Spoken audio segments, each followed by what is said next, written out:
Line थाना क्षेत्र में एक बार फिर स्टंटबाजी का मामला सामने आया, इसमें पुलिस ने 2 आरोपियों को गिरफ्तार किया। आपको बता दें कि नए रिवर व्यू में ये जो 2 युवक हैं आप देख रहे हैं, वो स्टंटबाजी कर रहे थे। 3 लोगों को पुलिस ने गिरफ्तार किया है।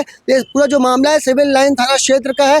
आपको दिखाएंगे स्टंटबाजी के दौरान जो कार यूज की गई थी उसमें नंबर प्लेट तक नहीं है। सिविल लाइन पुलिस ने कार को भी यहाँ पे लिया है। यही वो कार है जिसमें ये युवक जो है स्टंटबाजी कर रहे थे। पहले सनरूफ के ऊपर बैठा गया, उसके बाद यही इसी गाड़ी के बोनट के ऊपर बैठकर ड्रोन से वीडियो बनाया गया। यही वो कार है, स्विफ्ट कार है जिसके नंबर प्लेट नहीं है। वहीं इस पूरे घटनाक्रम का जब सोशल मीडिया में वीडियो वायरल होता है तो इस पूरे घटनाक्रम के बाद सिविल लाइन पुलिस हरकत में आती है और इन आरोपियों को स्टंटबाजों को गिरफ्तार कर लेती है। न्यू रिवर व्यू में 2 युवक बिना नंबर की स्विफ्ट कार में स्टंट करते एक सोशल मीडिया में वायरल हुआ था। उस पर से संज्ञान में लेकर आज पकड़ा गया, जिसमें बिना नंबर की कार और को जब्त किया गया है और इसमें 2 आरोपी उनको भी पकड़ा गया है और जो स्टंट करते दौरान जो ड्रोन कैमरा से उसका फोटो लिया गया था उसे भी पकड़ा गया है।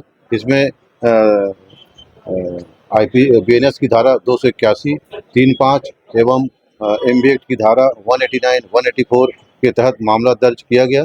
आरोपियों को गिरफ्तार कर अग्रिम कार्रवाई की जा रही है। लगातार पुलिस की सख्ती के बावजूद भी लोग स्टंटबाजी करने से बाज नहीं आ रहे हैं। वहीं एक ताज़ा मामला अब सिविल लाइन थाने से निकल के सामने आया। जैसे हमें सूत्र बता रहे हैं कि जो 3 युवक जो गिरफ्तार हुए हैं, जो इसमें स्टंटबाजी कर रहे थे, एक जो ड्राइवर था जो कार चला रहा था, एक जो इसके ऊपर बैठा था बोनट के ऊपर उसके खिलाफ, और जो ड्रोन चला रहा था उसके खिलाफ सिविल लाइन पुलिस ने मामला दर्ज किया है। जैसे हमें सूत्र बता रहे हैं कि पकड़े गए 3 आरोपी में से एक आरोपी ऐसा है जो कुछ दिनों पहले एक कार चलाता है, इनोवा कार बताया जा रहा था, वो फल वालों को ठोक देता है। साथ ही उसके ऊपर आपराधिक प्रकरण भी दर्ज होने का जानकारी सीजी भास्कर ने इसको मिली है। आपको बता दें कि सिविल लाइन थाना क्षेत्र में स्टंटबाजी के इससे पहले भी मामला आ चुका है। वही एक ताज़े मामले में स्टंटबाजी के सिविल लाइन पुलिस ने 3 लोगों को गिरफ्तार किया और ऐसे नहीं करने की समझाइश दी है। कैमरामैन मोनू सिंह के साथ जिया खान, सीजी भास्कर।